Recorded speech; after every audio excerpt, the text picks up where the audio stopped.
merci ce matin pour la grâce que tu nous offres avec ton peuple. Bénis ce précieux moment, toi le vainqueur de Golgotha. Nous t'exaltons, nous te louons, toi le maître de l'histoire. Toi qui as créé l'humanité tout entière et tu nous as permis, Seigneur, ce matin, que nous soyons encore dans ta présence pour t'élever. N'est-ce pas, il est écrit, c'est poussé par ton esprit que les hommes ont pas eu ta part. Parle-nous, enseigne-nous, Seigneur, car tu es notre Dieu, tu es notre roi et tu es notre Père. Au nom de Jésus, ainsi prié. Amen. Amen. Amen. Amen. Est-ce que quelqu'un peut acclamer le Seigneur de gloire? Que Dieu vous bénisse richement pour votre présence dans sa présence. Depuis dimanche passé, nous avions commencé un sujet très important que nous avions abordé. Le secret pour vivre la dimension élevée de la présence de Dieu. Bien-aimé, je vous ai expliqué que deux fois on se pose la question pourquoi le Dieu qui a marché avec Abraham, Isaac et Jacob, ce Dieu-là ne se révèle pas dans nos vies comme autrefois.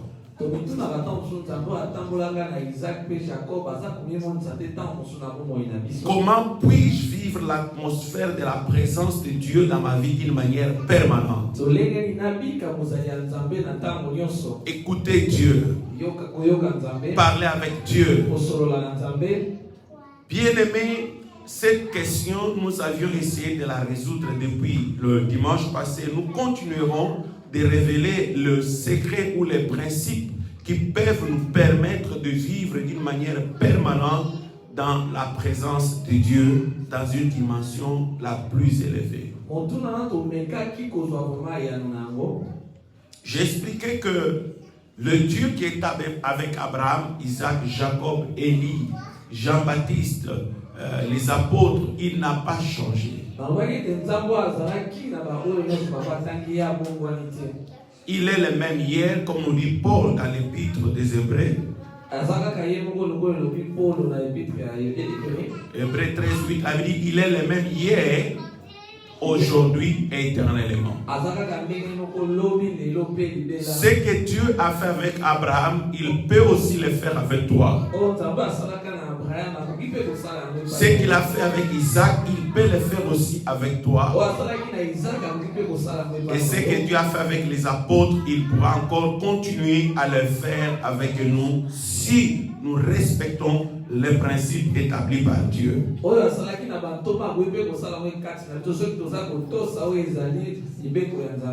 J'expliquais lorsque nous restons dans notre alliance avec Dieu par la foi que nous avons en Christ,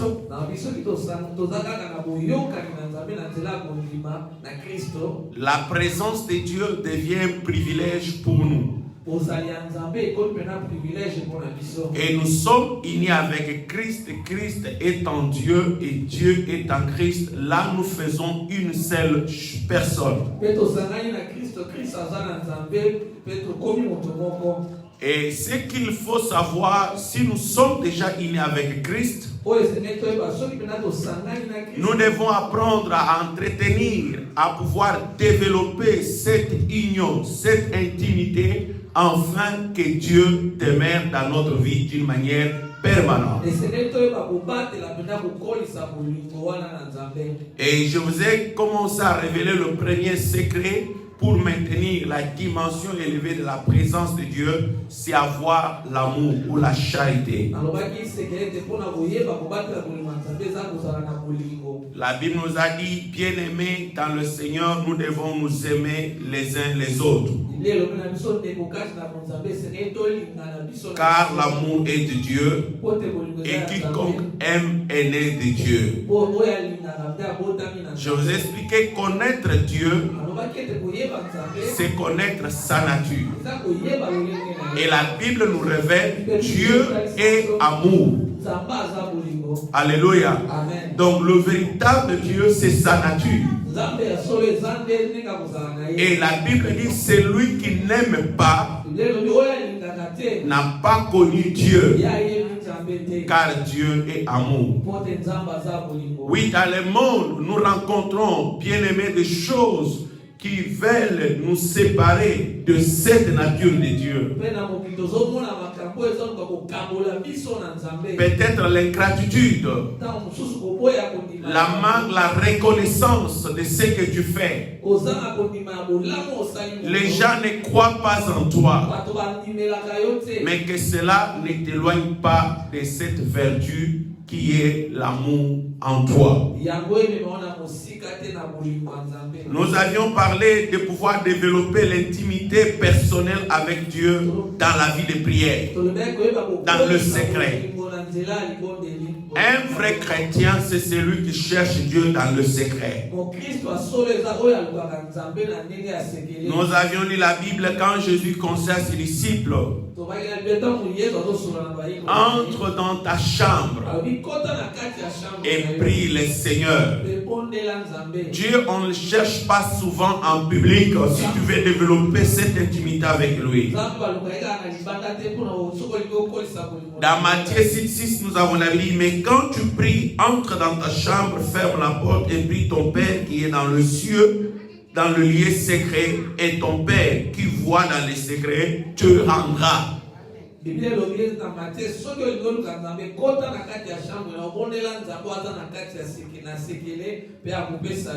vous ai expliqué comment le Seigneur Jésus monta à la montagne. Il montait avec quelques disciples, mais arrivé à la montagne, il disait: vous restez ici. Et lui montait tout seul pour pouvoir chercher une vie d'intimité avec le Père dans la montagne pendant les nuits ou pendant la journée.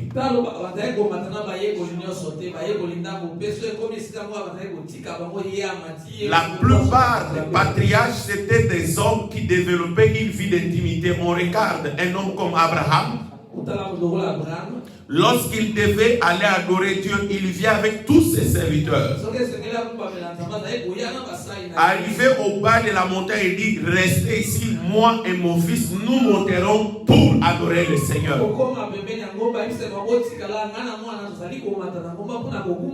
Quand on regarde la vie de Moïse, David, il laissait l'assemblée d'Israël au bas de la montagne. Il laissait Josué devant la tente d'assignation. Et il montait seul à la montagne ou dans la tente pour prier le Seigneur. Oui, la prière de la communion fraternelle est importante. Mais si tu veux développer une vie de la dimension élevée de la présence de Dieu, de la puissance de Dieu, tu dois apprendre à être toi seul avec Dieu dans les lieux secrets. Le troisième, j'avais dit, il faut faire de l'Éternel les délices de votre vie. Tu dois te priver les privilèges du monde pour faire de l'Éternel la joie de ton cœur. David dit dans le psaume 37, 4 à 5, fais de l'Éternel tes délices et il t'accordera ce que ton cœur désire. Lorsque Dieu n'est pas la priorité de ta vie, de ta famille, il te sera difficile de pouvoir, bien aimé, bénéficier de la grâce et bénéficier de cette dimension élevée de la présence de Dieu. Quand vous faites de Dieu la joie de votre cœur, les désirs de votre vie, c'est Dieu qui doit l'accomplir et non pas toi qui dois la demander.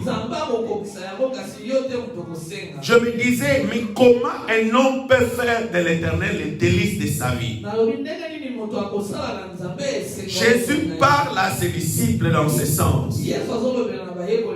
Lorsque vous élèverez le Fils de l'homme, vous connaîtrez réellement ce qu'il est. Donc lorsque nous élevons Dieu, nous lui donnons la première place dans notre vie. C'est dans ces moments-là que nous connaissons ce que Dieu est pour notre vie. Alléluia. Amen. Alors tu dois chercher que l'Éternel soit la joie de ton cœur. Que ce soit dans le temps difficile, que ce soit dans le temps de la gloire, cherche que Dieu occupe la première place dans ta vie. Élève-le. C'est pourquoi vous pouvez dire en toutes circonstances, rendons gloire à Dieu. Les choses vont bien, gloire à l'Éternel. Les choses ne vont pas bien pour ma vie, je bénirai toujours le Seigneur. Et David dit même, la louange de l'Éternel ne quittera jamais ma bouche. Ça, c'est quelque chose de très grande importance au peuple de Dieu. Beaucoup des enfants de Dieu ne comprennent pas que nous sommes un peuple mis à part en nous unissant à Christ. Et nous ne pouvons pas parler le même langage avec les gens du monde. Car nous sommes un peuple que Dieu a mis à part pour sa gloire. Le quatrième secret que nous devons développer aujourd'hui, c'est la vie d'adoration et une vie de louange. Nous devons amener notre vie, notre être dans une atmosphère d'adoration et de louange. Alléluia. Amen. Éphésiens chapitre 16, le verset 27 à 29, on peut le lire. Amen. Ceux qui ont leur Bible, ils peuvent ouvrir la Bible.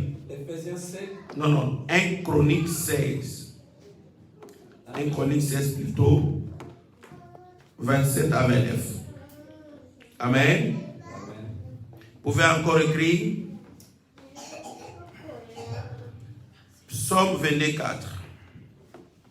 La Bible dit quoi? Nous lisons la parole du Seigneur.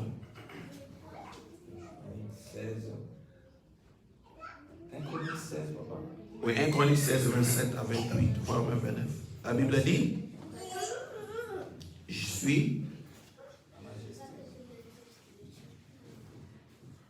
Vous êtes sur 1 Chronique 16, c'est ça? 1 Chronique 16, 27 à 29. La majesté et la splendeur sont devant sa face. La majesté et la splendeur est devant sa face. La force et la joie sont dans sa demeure. La force et la joie sont dans sa demeure. Alléluia. Amen. Je parle de comment vivre la dimension élevée de la présence ou la puissance de Dieu d'une manière permanente dans notre vie.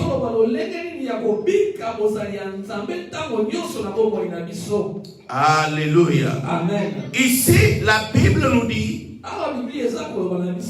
que... Et recommence le verset que toi tu as lu. Moi j'ai un problème dans la version. Corinthiens 16, 27 à 29. La majesté et la splendeur sont devant sa face. La majesté et la splendeur est devant sa face. La force et la joie sont dans sa demeure. La force et la joie sont dans sa demeure. 28. Famille de peuple, rendez à l'Éternel gloire et honneur.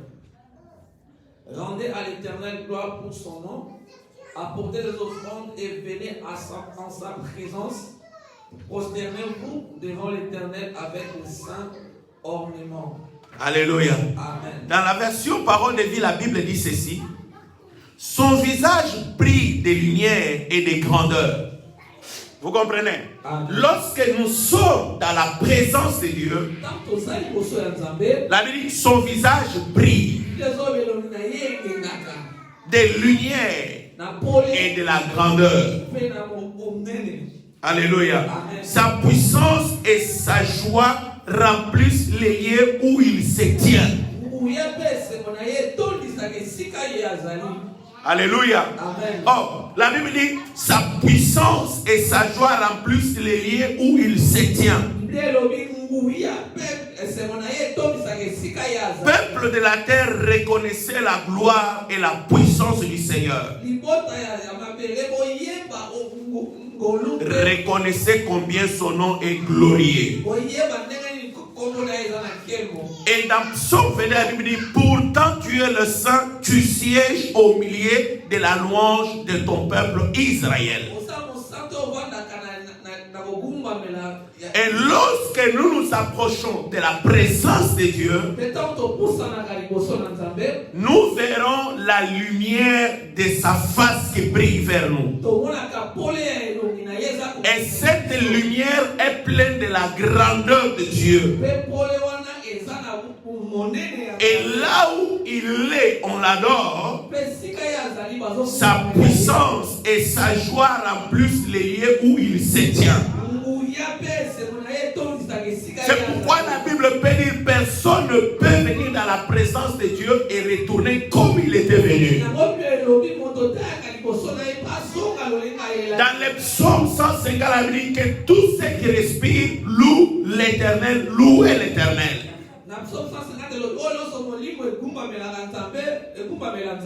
Alléluia. Amen. Tous ceux qui respirent doivent louer l'Éternel. Pourquoi nous devons louer l'Éternel? Parce que son nom est glorieux et grand. Parce que son nom apporte la gloire et la puissance parmi le peuple des hommes. Pourquoi nous devons adorer le roi?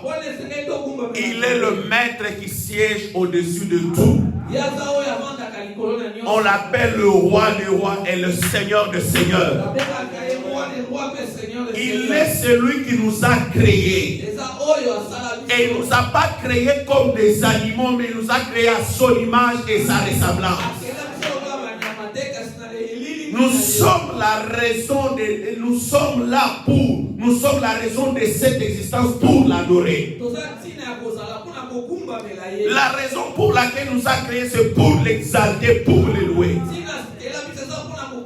Et lorsque nous louons Dieu, nous l'exaltons, il fait éclater sa gloire et sa puissance. Car partout où il se tient, ce lieu est rempli de joie et de gloire. Étant enfants de Dieu, nous devons apprendre à l'élever, le glorifier, l'exalter. Parce qu'il est le Dieu qui siège dans la louange et l'adoration de son peuple. Alléluia. Nous devons apprendre, bien-aimés, que lorsque nous adorons Dieu, il vient et il descend dans notre vie. Et il siège parmi nous. Et là où il siège, l'œuvre de l'ennemi ne peut jamais subsister. Alléluia. L'adoration et la louange peuvent briser les chaînes. L'adoration et la louange peuvent te libérer de la prison.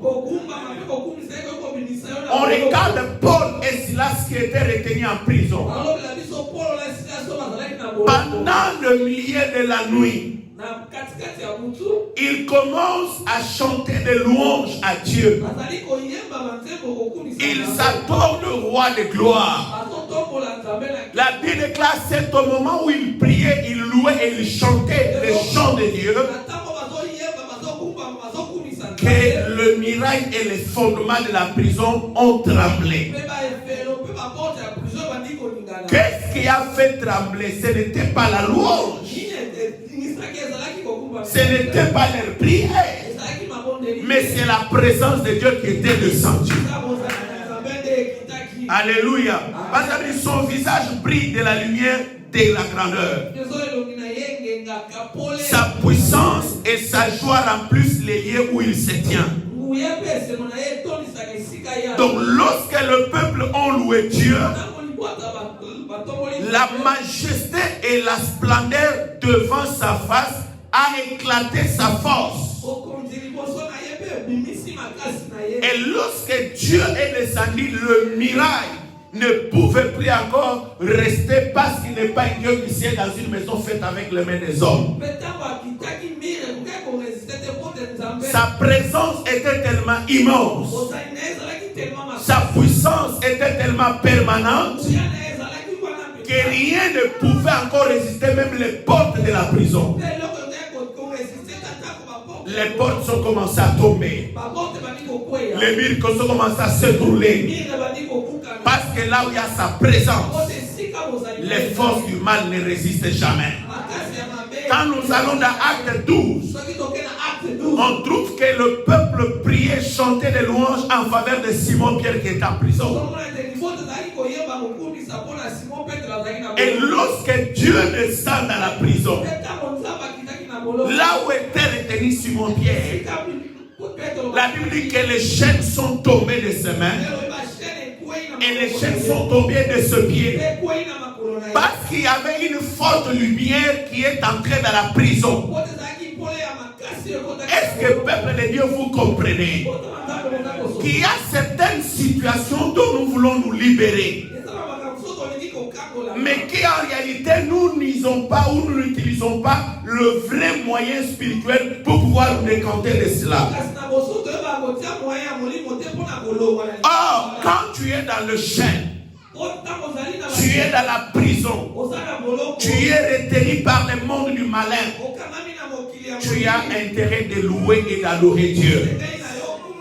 Lorsque tu es dans l'atmosphère de l'adoration et de la louange, tu attires la présence de Dieu pour siéger.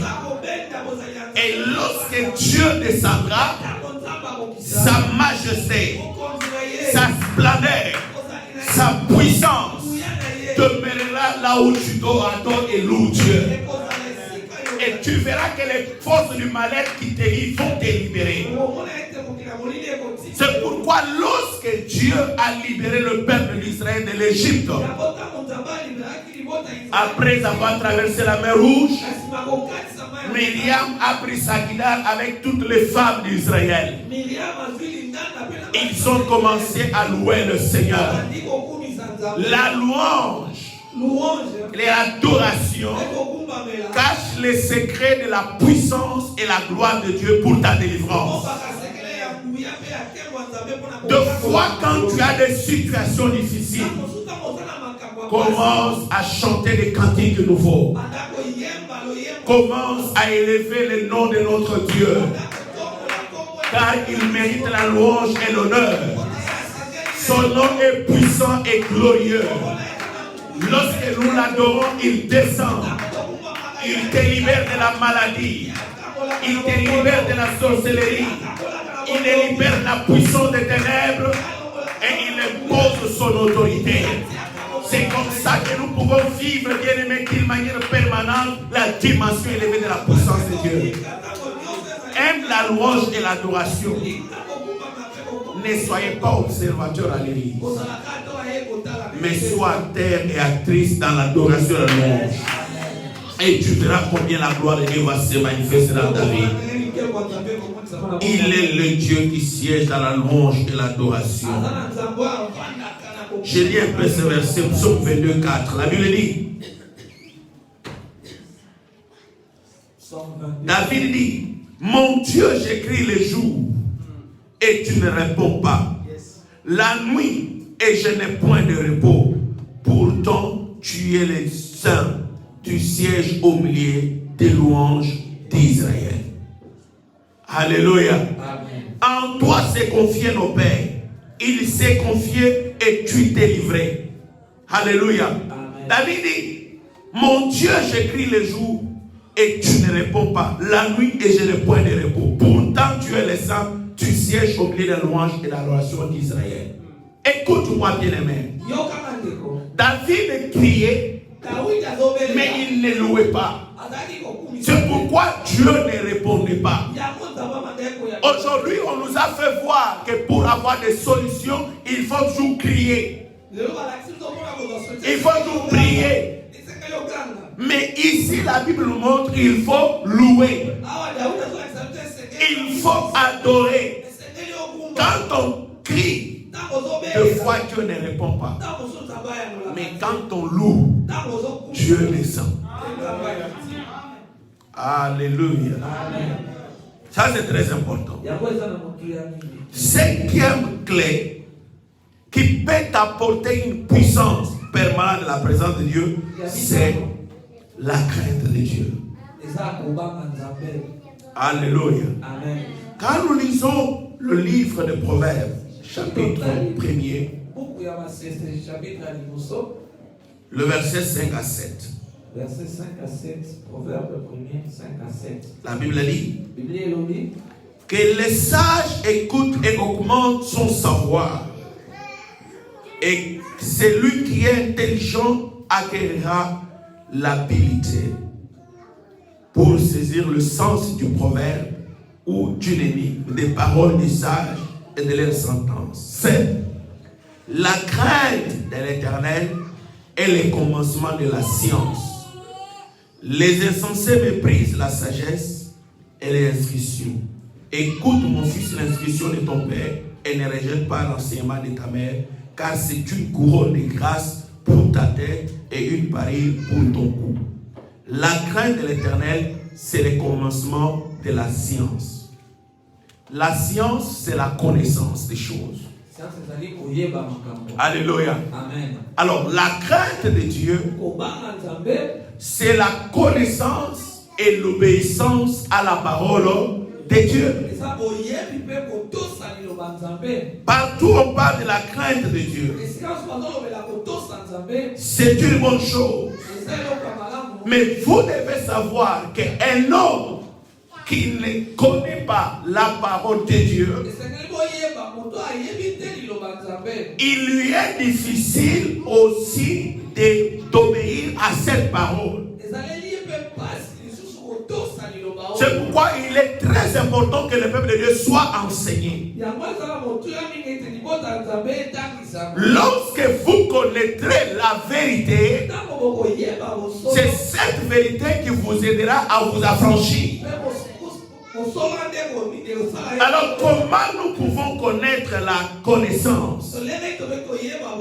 C'est lorsque nous méditons la parole de Dieu, nous cherchons à la connaître davantage, et quand nous allons écouter cette parole, que ce soit par la méditation, par l'enseignement comme je prêche, l'instruction que Dieu donne, il ne le donne pas pour que tu puisses seulement le garder, mais Dieu le donne pour le mettre en pratique. C'est pourquoi dans le verset, il a dit: et toi mon fils, écoute l'instruction de ton père et ne le rejette pas. Donc ce qu'on écoute, c'est ce qu'on nous parle. Or, même la foi, pour la voir, il faut écouter. Alléluia.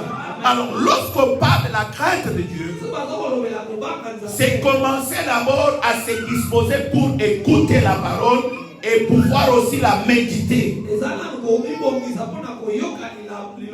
Et après avoir écouté la parole, tu dois t'efforcer pour la mettre en pratique.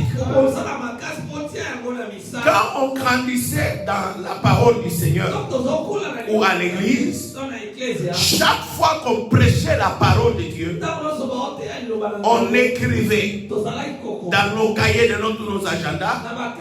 Et quand je pars à la maison, la première des choses que je fais, c'est chercher à se conformer à ce qu'on nous a prêché. Aujourd'hui, l'église, le peuple de Dieu ne sont pas prêts à écouter, ne sont pas prêts à connaître la parole de Dieu. Or, c'est lorsque tu auras la connaissance que la connaissance t'accordera le discernement. Et c'est ce discernement-là qui te permettra à pouvoir craindre Dieu. Parce que la connaissance me donnera le discernement pour savoir ce qui est bien et ce qui est mauvais. Deux fois, on condamne les gens qui font mal. Mais en réalité, la personne ne connaît pas. Avant de condamner une personne, vous devez d'abord chercher à savoir s'il connaît. Car même Dieu au ciel, il ne considère pas le temps de l'ignorance. Alléluia. Quand nous parlons de la crainte de Dieu, on parle de la connaissance de la sagesse de Dieu. C'est lui qui a la connaissance.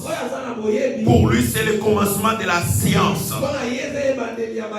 La Bible dit les insensés méprisent la sagesse et l'instruction. Qu'est-ce que la sagesse de Dieu? C'est sa parole. Qu'est-ce que la sagesse de Dieu? C'est la prédication qu'on vous donne. Qu'est-ce que la sagesse de Dieu? C'est les saintes écritures. Alléluia. Alors, si tu veux craindre Dieu, tu dois garder ce qu'on te prêche. Alléluia. Comme ça, ce que tu as reçu de la part de Dieu, tu dois commencer à l'examiner par rapport aux choses que le monde te présente. Et si tu vois que ce que le monde te présente est contraire à ce que la parole de Dieu me dit, alors moi je fais la parole de Dieu. Je vais obéir à la parole de Dieu. Et lorsque tu obéis à la parole de Dieu, c'est ce que nous appelons la crainte de Dieu. Craindre Dieu, ce n'est pas trembler. Mais craindre Dieu, c'est faire ce qu'il te demande de faire. Alléluia. C'est pourquoi Salomon dit, la crainte de l'Éternel, c'est le commencement de la science. Donc, c'est lui qui a la connaissance. C'est celui-là qui craint Dieu. Maintenant, comment nous pouvons avoir la connaissance? C'est pourquoi il est impératif de méditer la Bible, lire la Bible pour connaître ce qu'est la volonté de Dieu pour ta vie. Regarde comment Dieu met le peuple d'Israël devant les défis dans Deutéronome 28:1. Il leur dit ceci. Si vous obéissez, alléluia, à la voix et à tout ce que Moïse vous a prescrit, je te donnerai la supériorité sur toute la terre. Alors, si tu ne connais pas ce que Moïse avait dit, est-ce que tu peux obéir à ça? Avant d'obéir à quelque chose, tu dois d'abord l'écouter et le connaître.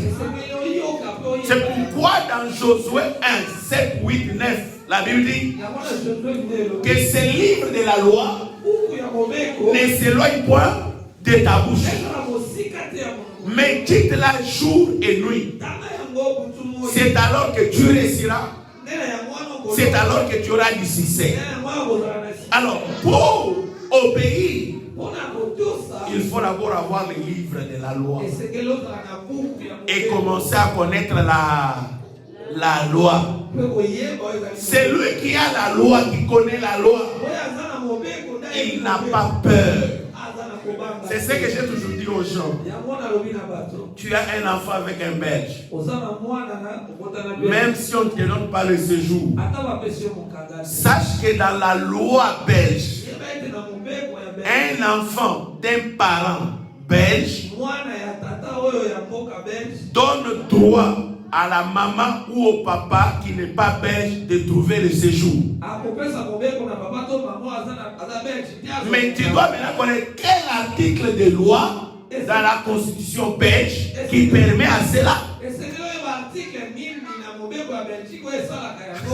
Alléluia. Amen. Alléluia. Amen. La plupart, si vous demandez, personne ne connaît bien qui peut avoir des enfants, mais ne connaît pas cet article-là.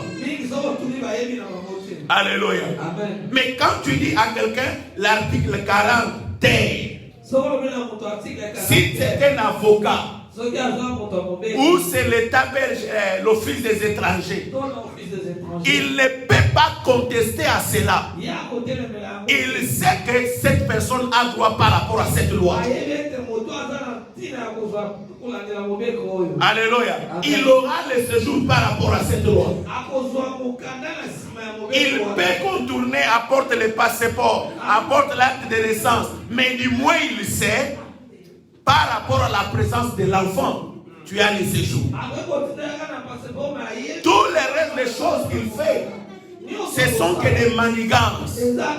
Mais la loi te donne déjà le droit. C'est la même chose avec la vie chrétienne. Nous souffrons dans d'autres situations de notre vie parce que nous ne voulons pas connaître la parole de Dieu. C'est lui qui connaît la parole de Dieu. Il y a d'autres situations que tu n'auras pas peur. C'est comme le point 4 que je viens de vous enseigner. Je suis dans les chaînes. On a prophétisé sur moi que je suis en prison de la sorcellerie. Alors comment je peux sortir à cela sans chercher les potions des mains? Je peux rester en état de chair toute la journée, louer et adorer le Seigneur. Si Dieu ne m'écoute pas à 8 heures, peut-être c'est à 10 heures. S'il ne va pas créer ma louange à 13 heures, mais à 15 heures, il peut créer. Et lorsqu'il va créer ma louange et mon adoration à 15 heures, c'est sa présence qui descend. Et lorsque sa présence descend dans ma vie, les chaînes et la prison de l'ennemi tombent. Ce qu'il a fait avec Paul et Silas, il peut le faire aussi avec moi d'une manière spirituelle. Même si les murs de la maison ne tombent pas, mais les chaînes du monde éternel peuvent être brisées. Alors si tu as la connaissance de ces choses, tu n'auras pas besoin que les gens viennent mettre l'huile sur ta tête. Tu n'auras pas besoin que les gens mettent la main sur ta tête. Parce que tu as la connaissance que Dieu descend dans sa puissance, dans sa splendeur, avec sa lumière, là où on le loue et on l'adore. Donc la connaissance te permet de sortir de l'ignorance. C'est pourquoi j'ai toujours dit au peuple de Dieu, le grand fléau qui nous détruit aujourd'hui, c'est la manque de la connaissance, c'est l'ignorance. C'est pourquoi Dieu peut dire dans sa parole, mon peuple est détruit parce qu'il lui manque la connaissance. Avant de parler de la crainte de Dieu, nous devons chercher à connaître ce que Dieu fait pour nous. Tu ne peux pas craindre Dieu si tu ne connais pas ce que Dieu fait de toi. Alléluia. Est-ce que quelqu'un m'écoute très bien? Cherchons à connaître Dieu. Cherchons à connaître sa parole. C'est la première des choses à faire dans la vie chrétienne. La connaissance, c'est celle qui va te permettre de commencer à craindre Dieu. Alléluia. La Bible dit dans 1 Jean chapitre 1er, le verset 16, si nous disons que nous sommes en communion avec lui et que nous marchons dans l'éternel, nous mentons et nous ne pratiquons pas la vérité. Mais si nous marchons dans la lumière, comme il est lui-même la lumière, nous sommes mutuellement en communion et le sang de Jésus, son Fils, nous purifie de tout péché. Alléluia. C'est lui qui marche en lumière. C'est celui qui a la connaissance de la vérité. C'est lui qui n'a pas la connaissance de la vérité. Car Dieu, il est dans le ténèbre. Vous comprenez ce que la Bible montre? Toi qui n'aimes pas méditer la parole de Dieu, le 6e secret, méditation de la parole de Dieu. Toi qui ne médites pas la parole de Dieu, sache que Dieu est dans les ténèbres. Or Dieu, quand il vient, sa face illumine, brille de lumière. Alléluia. Donc c'est lui qui médite la parole. il s'identifie dans l'identité de Dieu. La vérité commence à les faire briller. Pourquoi les ténèbres dissipent notre vie, les ténèbres englobent notre vie? C'est parce que nous ne méditons pas la parole. À chaque fois que tu médites la parole de Dieu, il y a une lumière qui se dégage en toi. Alléluia. Amen. De façon de choses de foi qu'on ne parle pas à l'église et qu'on ne prêche pas souvent. J'aimerais vous dire ça aujourd'hui, que lorsque nous méditons la parole de Dieu, nous faisons participer notre vie à une nouvelle lumière. Amen. Dans Josué 1, nous lisons le verset, c'est la Bible. Fortifie-toi seulement et bon courage. Donc pour parvenir à méditer la parole, nous devons aussi apprendre à nous fortifier. Quand la peur envahit ta vie, la peur envahit ta vie, les difficultés envahissent ta famille, la Bible te demande de te fortifier seulement et avoir courage. Cherchez à agir fidèlement selon toute la loi que Moïse, mon serviteur, t'a prescrite. Maintenant, Moïse n'est pas là avec nous. La Bible dit, on peut dire, en agissant fidèlement, selon la parole que mon serviteur béni Timothée t'enseigne. Ne t'en détourne à droite et à gauche. Ne cherche pas une autre révélation au-dessus de ce qu'on t'a enseigné. Alléluia. Ne t'en détourne à gauche et à droite afin de réussir dans tout ce que tu vas entreprendre. Et que ce livre de la loi ne s'éloigne point de ta bouche. Le fait de lire la Bible, la méditer, garder cette parole, nous fait quitter de l'échec et nous introduit dans la réussite. Est-ce que quelqu'un comprend? Est-ce que quelqu'un comprend? La Bible dit ceci. J'ai du mal aujourd'hui parce que j'ai oublié mes lunettes. Fortifie-toi seulement et bon courage en agissant fidèlement selon toute la loi que Moïse, mon serviteur, t'a prescrite. J'ai du mal à lire. Ne t'en détourne ni à droite ni à gauche, afin de réussir dans tout ce que tu vas entreprendre. Alléluia.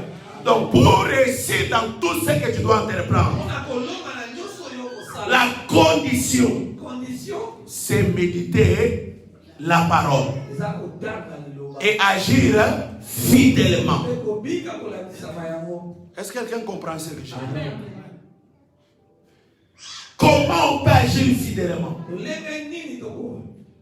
C'est-à-dire que respecter point par point ce que Dieu t'avait recommandé, afin de réussir dans tout ce que tu vas entreprendre. Ici, Dieu ne dit pas, va, on va t'imposer la main pour réussir dans tout ce que tu vas faire. Mais Dieu dit quoi? Agissez fidèlement selon ce que vous avez écouté. Et la Bible ajoute que ce livre de la loi ne s'éloigne point de ta bouche. Il faut plus parler de la parole de Dieu que les problèmes des autres. Il faut plus parler de ce que Dieu veut que de parler de ce que les hommes veulent. Alléluia. Amen. Tu parles, mais plus parle des choses de la parole de Dieu. Alléluia. Amen. Et la Bible médite les jours et nuits. Il n'y a pas le temps, même la nuit, méditer, même la journée, méditer. Dieu ne garde aucun temps pour méditer la parole. Alléluia. Amen. Méditez-les jour et nuit pour agir fidèlement selon tout ce qui est écrit. Amen. Quand tu médites, c'est pour avoir la connaissance. Et quand tu as la connaissance, Agis fidèlement selon la connaissance que tu as acquis. Alléluia. On ne médite pas la Bible pour plaire à Dieu. Mais on médite la Bible pour avoir la connaissance. Et c'est cette connaissance qui va nous délivrer, nous aider comment craindre Dieu. C'est cette connaissance qui va nous faire entrer dans le chemin de la réussite et du succès. Il y a d'autres choses que nous cherchons par la prière, comme le succès et la réussite. Mais en réalité, ce n'est pas lié avec la prière. Ta réussite et ton succès est lié par rapport au niveau de la méditation de la parole, la compréhension et l'obéissance à cette parole. C'est lui qui parle ici, ce n'est pas un prophète. C'est Dieu lui-même qui conseille Josué pour avoir le succès dans la marche du leadership avec le peuple d'Israël. Ils avaient la promesse de la terre promise. Ils avaient la promesse d'entrer dans le pays où coulait le miel. Ils avaient la promesse d'aller conquérir le territoire. Mais pour commencer toutes ces choses, Dieu les repousse encore à la méditation de la parole. Ma soeur achète une Bible. C'est ce que j'expliquais vendredi. Le téléphone peut manquer de charge, mais ta Bible en fait ne manquera pas de charge. Tu la médites jour et nuit. Cherche enfin que la table de ta chambre, là où à côté de ton lit, qu'il y ait une Bible. Tu as l'insomnie la nuit, tu ne parviens pas à dormir. Ouvre la Bible, commence à méditer. Dieu parle tantôt d'une manière, tantôt d'une autre. Au travers de la méditation de la parole, Dieu peut commencer à te parler sur les choses que tu dois faire pour réussir dans ta vie, pour réussir dans ta famille. La Bible a encore tous les mystères pour notre réussite et notre succès. Alléluia. Ça, c'est Dieu qui donne à Josué les secrets pour réussir dans la mission, afin d'agir fidèlement selon tout ce qui est écrit. Car c'est alors que tu auras du succès dans tes entreprises. Alléluia. C'est alors que tu réussiras. Alléluia. C'est alors que tu réussiras. Le succès, la réussite sont liés à ta façon d'écouter la parole de Dieu, ta façon de pouvoir respecter cette parole.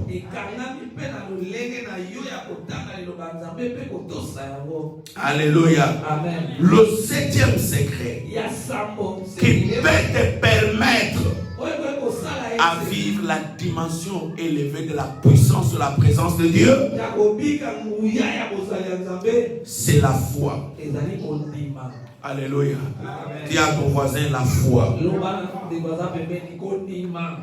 Dans Jean chapitre 12, le verset 1er de la Bible dit quoi? À tous ceux-là qui l'ont reçu, tous ceux-là qui ont reçu qui? Jésus-Christ. Et la Bible ajoute à ceux-là qui croient à son nom. Donc pour dire que tout le monde ne va pas le recevoir et tout le monde ne va pas croire en lui. Mais l'apôtre Jean parle uniquement à tous ceux-là. Et parmi ce peuple tu y es. Toi qui es enseigné aujourd'hui, toi qui me suis de loin en direct, la vie à tous ceux-là. C'est qu'il y a aussi une catégorie de gens qui n'ont pas réussi et qui n'ont pas cru en lui. Mais à tous ceux-là qui l'ont reçu et qui croient en Jésus, Dieu, le Père créateur, leur donne le pouvoir de devenir enfants de Dieu. Dieu les adopte dans un autre sens. À tous ceux-là qui ont reçu Christ, et qui ont foi en lui, ils reçoivent de Dieu l'adoption. Alléluia. Or, la Bible dit tel qu'il est notre Père, tel que les fils sont. Or, le Père sont censés vivre dans la maison du Père. Alléluia. C'est pourquoi lorsque nous recevons Christ dans notre vie et nous croyons à sa parole, nous devenons enfants de Dieu. La foi rend de nous des enfants de Dieu. Et lorsque nous sommes enfants de Dieu, nous sommes bénéficiaires de toutes les grâces de Dieu à nous. Alléluia. Et cette foi nous donne l'accès au Père. Si autrefois on ne pouvait pas avoir accès au Père, mais par la foi aujourd'hui nous avons droit d'aller auprès du Père. Et quand nous sommes près de lui, qu'est-ce que la Bible nous dit? Alléluia. Quelqu'un peut me lire rapidement Psaume 16, 11. Qu'est-ce que la Bible dit lorsque nous sommes près de lui? Psaume 16, 11. Psaume 16, 11. Je lis au nom de Jésus. Amen. Tu me feras connaître les sentiers de la vie. Tu me fais connaître les sentiers de la vie. Donc, David montre que c'est Dieu seul qui fait connaître le chemin qui amène à la vie. Il y a d'abondantes joies devant ta face. Il y a d'abondantes joies devant ta face. Toi qui plais, ce n'est que devant la face de Dieu où il y a d'abondantes joies, pas auprès des hommes. Des délices éternelles à ta droite. Des délices éternelles à ta droite. Et tu auras la joie éternelle à ta droite. Toi maintenant, lis-moi dans la version parole de vie. La version parole de vie. La foi nous introduit dans la présence de Dieu et nous accorde l'adoption pour devenir enfants de Dieu selon Jean 12, 1 à 2. Psaume 16, 11. Parole de vie. Je lis la parole du Seigneur. Amen. Tu me fais connaître le chemin qui conduit à la vie.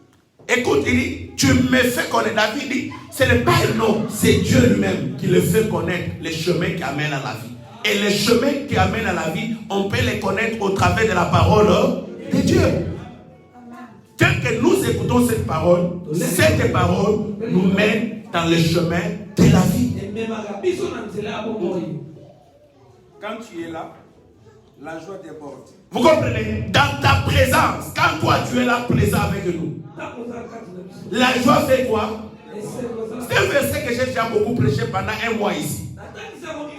Vous voyez que les gens qui pleurent, les gens qui sont dans la souffrance, ils n'ont pas besoin d'autre chose. Cherche la présence de Dieu. Là où Dieu est là, la joie déborde. Sa joie déborde. C'est ce que nous avons lu dans le verset précédent.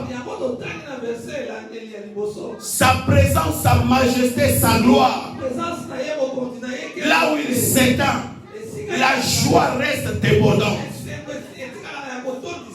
Continue le verset. Auprès de toi, le bonheur ne finit pas. Alléluia. Auprès de toi, le bonheur ne finit pas. Tu peux te mettre. Donc la foi nous introduit dans la maison de Dieu, dans la présence de Dieu. Et lorsque nous sommes dans sa présence, la joie et le bonheur nous accompagnent tous les jours de notre vie. C'est ce que David exprime dans le psaume 23. L'Éternel est mon berger, je ne manquerai de rien. Tu veux vivre une dimension élevée de la puissance ou la présence de Dieu et la foi en lui. Avoir foi en Dieu, c'est lui faire confiance. Fais-lui confiance et il agira.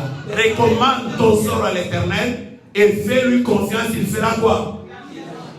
Dieu agit là où les hommes et les femmes lui font confiance.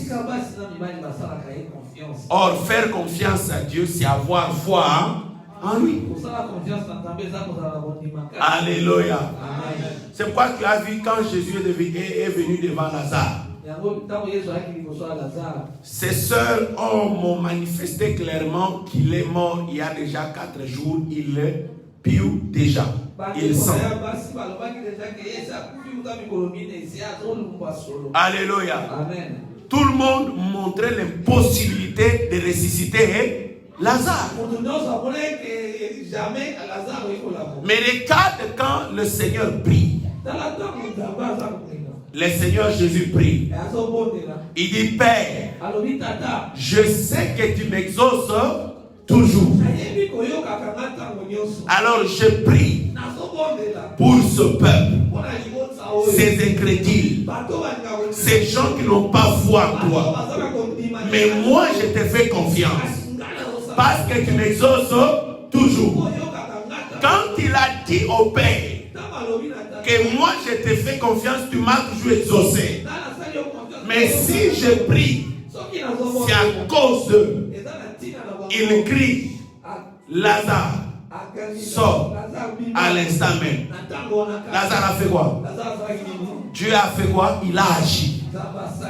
Là où on fait des confiances, Dieu agit toujours.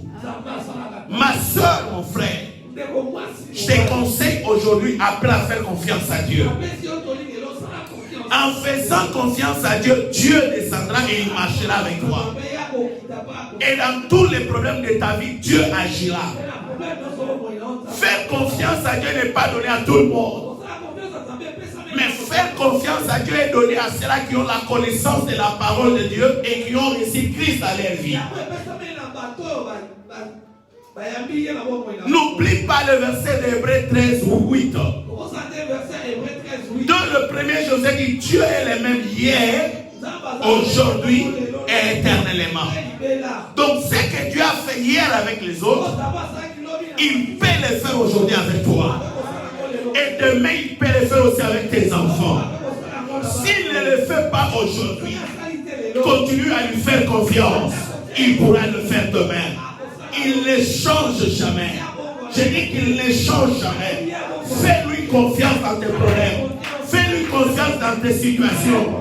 Même si rien ne marche, même si rien ne va de l'avant, même s'il n'y a pas l'assurance pour la vie meilleure, même si tu ne crois pas que tu vas survivre, fais à Dieu confiance et Dieu va agir en son temps. Dieu agit toujours en son temps. C'est pourquoi le peuple de Dieu doit avoir confiance.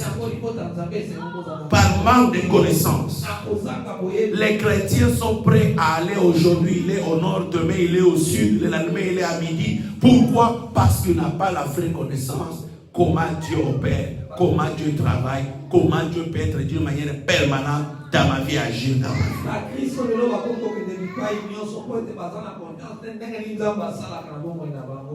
Amen. Amen. Amen. Ça c'est très important. Le 7e point, très important pour toi, c'est souvenir des hauts faits de Dieu.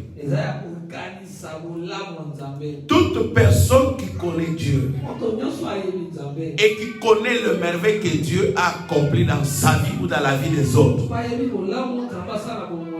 nous devons apprendre à se souvenir de cela, à penser à cela, à reconnaître cela. Alléluia. Psaume 143, 5. Qu'est-ce que la Bible dit? Je me souviens des jours d'autrefois. C'est David qui parle. Je me souviens des jours d'autrefois. Je médite sur toutes tes œuvres.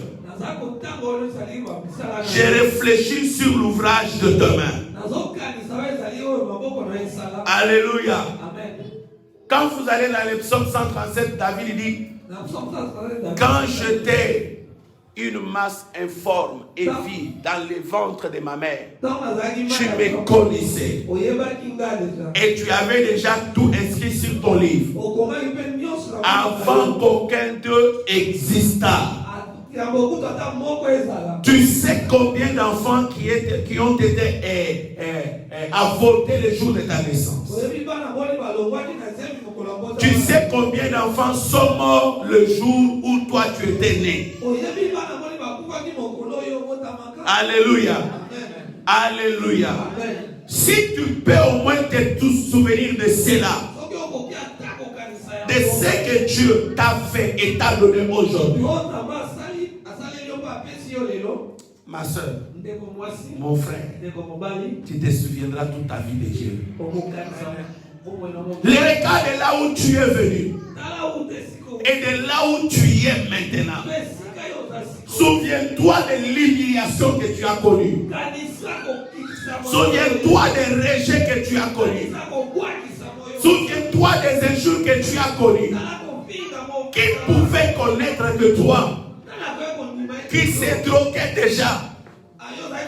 Qui dormait à l'inconnu? Que le Seigneur pouvait aujourd'hui te délivrer. Quand tu penses ces choses, ma soeur, mon frère, tu dois bénir le Seigneur. Et lorsque tu te souviens de cela, tu verras que la gloire de Dieu va se manifester et le Seigneur ne t'abandonnera jamais. Je me souviens des jours d'autrefois. Je médite sur toutes tes œuvres. Je réfléchis sur l'ouvrage de ton œuvre. David regarde quand il était dans la brousse, menacé par l'ours. Les lions le menaçaient. Alléluia. Mais Dieu le protégeait toujours. Toute la famille est à la maison. Mais David à la brousse, sous la pluie, il se cachait dans des arbres pour pouvoir se protéger. Il y avait des moustiques, des mouches. Il était toujours là. Quand David voit comment Goliath menaçait Israël, David se présente pour te faire tomber Goliath. Et la faveur de Dieu sur lui, Goliath est mort. David regarde ce jour-là. Quand il retourne dans la ville, ensemble avec Saïl, les femmes chantent à la gloire de la ville. Mais arrivé dans le palais royal, c'est David qui veut, Saül qui veut tuer maintenant David. Quel malheur que David avait fait. Parce qu'il a tué Goliath. Parce que les femmes ont chanté à son honneur. C'est pour cela que toi, Saül, tu veux me tuer. Mais malgré tous les complots de la tuerie de David, l'Éternel l'a protégé. Quand je me souviens des jours d'autrefois, ma soeur, mon frère, quels sont les jours d'autrefois que tu peux te souvenir? Là où tu vivais, on t'a chassé. Tu dormais même à l'église. Tu es dormi une fois dehors. Quand tu te souviens des jours d'autrefois, tu n'abandonneras jamais Dieu. Mais regarde aujourd'hui, les hommes oublient Dieu. Les hommes abandonnent Dieu parce que Dieu les a bénis. Mais tu cherches que Dieu agisse dans ta vie de manière permanente. Non, souviens-toi des jours d'autrefois. Comment ta vie était? Comment ta situation était? Comment tu as été humilié? Qui n'a pas parlé mal de toi? Qui n'a pas injurié ton nom? Alléluia. Mais Dieu t'a épargné. Tu as frôlé la mort. Tu as frôlé la mort. Dieu t'a préservé. Malgré tout cela, tu ne peux pas rester attaché à Dieu. Que Dieu nous aide. C'est pourquoi David ajoute dans le psaume 36, louez l'Éternel, car il est bon. Sa miséricorde durera toujours. Louez Dieu de Dieu, car sa miséricorde durera toujours. J'aime bien ces versets, on va lire un peu pour terminer. Dans les psaumes, c'est un verset de fois quand je suis seul, je le médite et je commence à faire couler les larmes. Alléluia. Un instant, je vais verser le verset. J'ai du mal aujourd'hui. à lire la Bible, comprenez-moi. L'âge, ce n'est pas facile.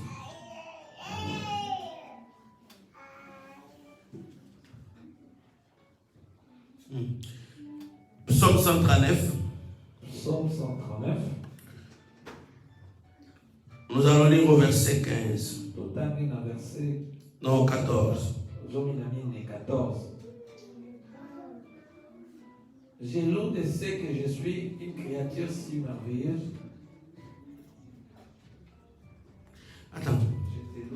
Je commence au verset 13. David dit, c'est toi qui as formé mes reins, qui m'as tissé dans le sein de ma mère.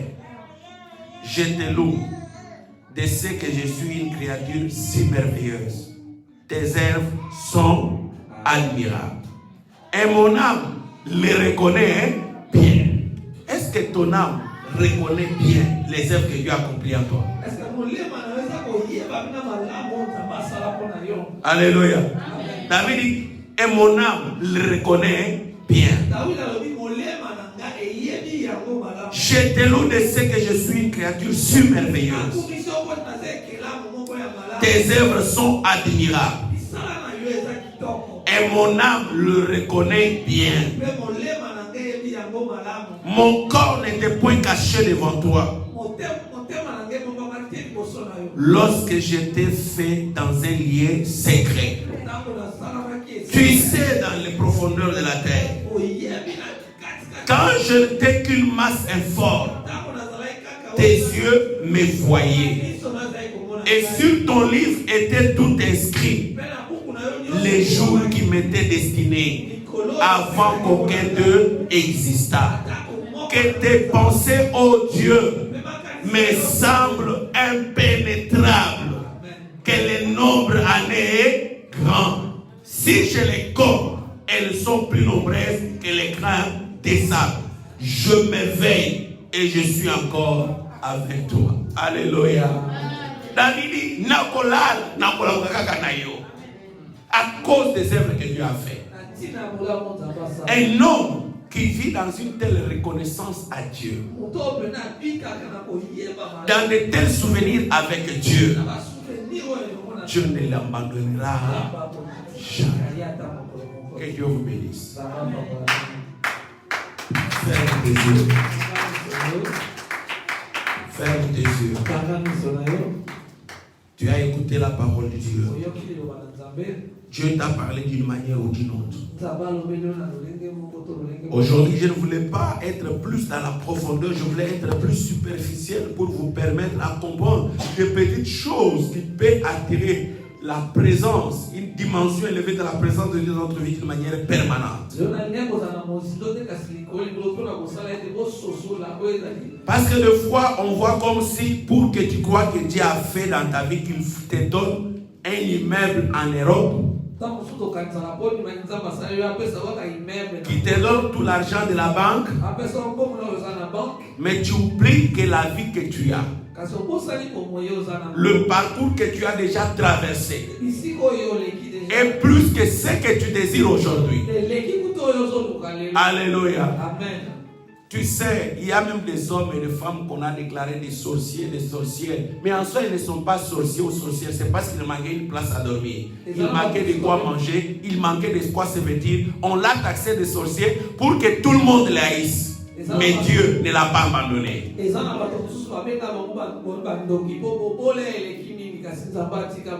On a déclaré que tu es prostitué, mais personne ne t'a jamais vu là à la gare du Nord, mais pour seulement détruire ton témoignage.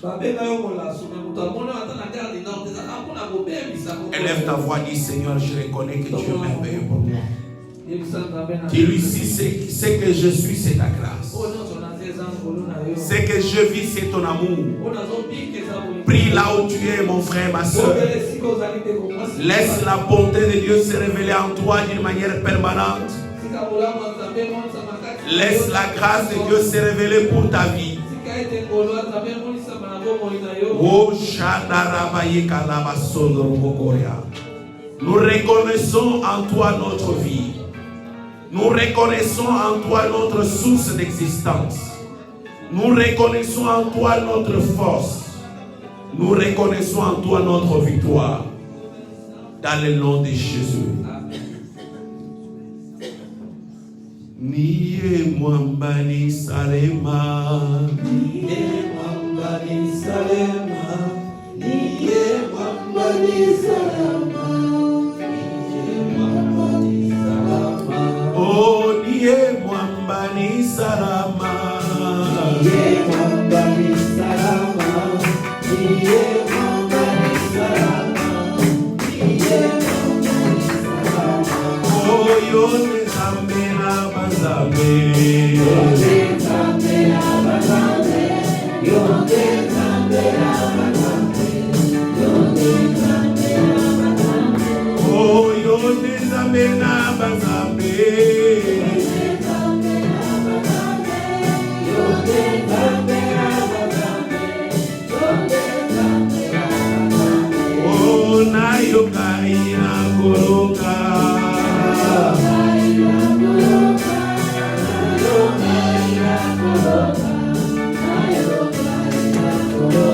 Oh, na yokai na koroka.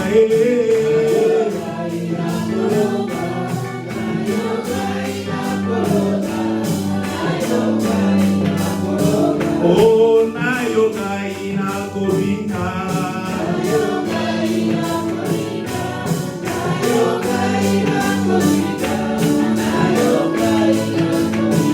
Oh, na yokai na koroka.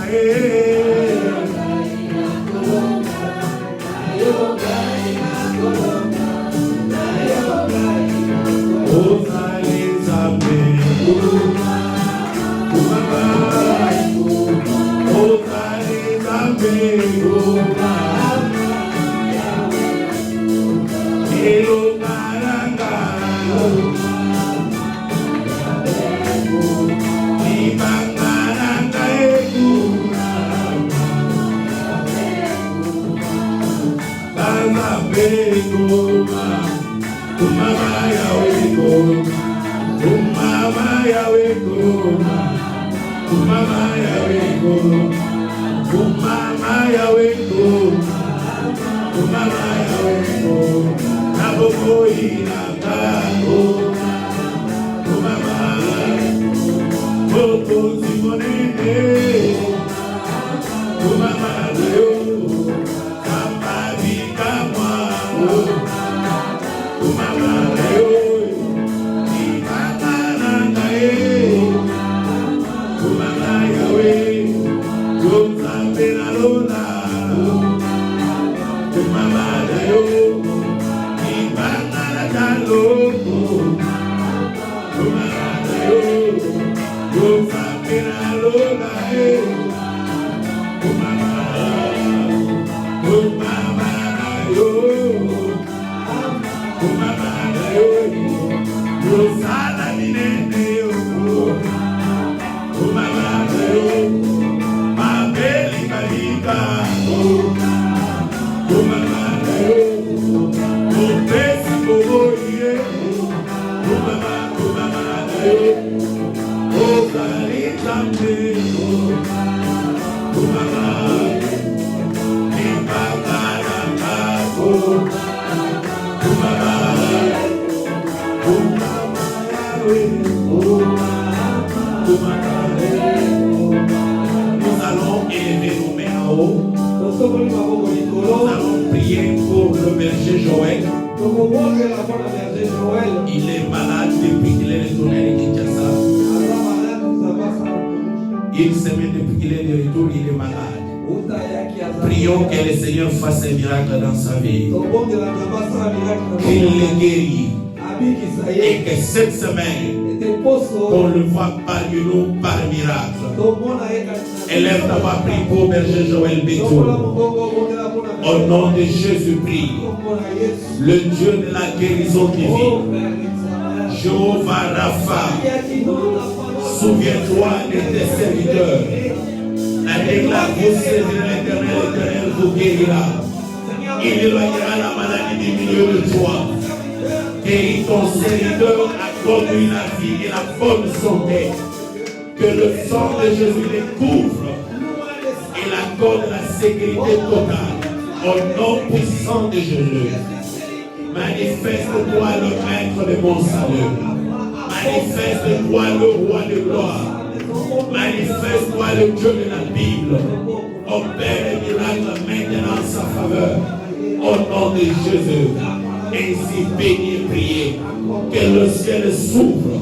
Que la bénédiction de Dieu soit son partage. Je prie, Seigneur, avec foi. Toi, le Dieu de notre salut. Que tu guéris ton serviteur et tu le fais du bien. Prie maintenant pour les autres personnes que tu connais qui sont malades et qui ont un problème de l'église ou qui a une situation difficile. Élevons nos voix, prions pour tous les charismatiques. Que Dieu le bénisse et leur fasse du bien. Priez, alléluia. Dieu le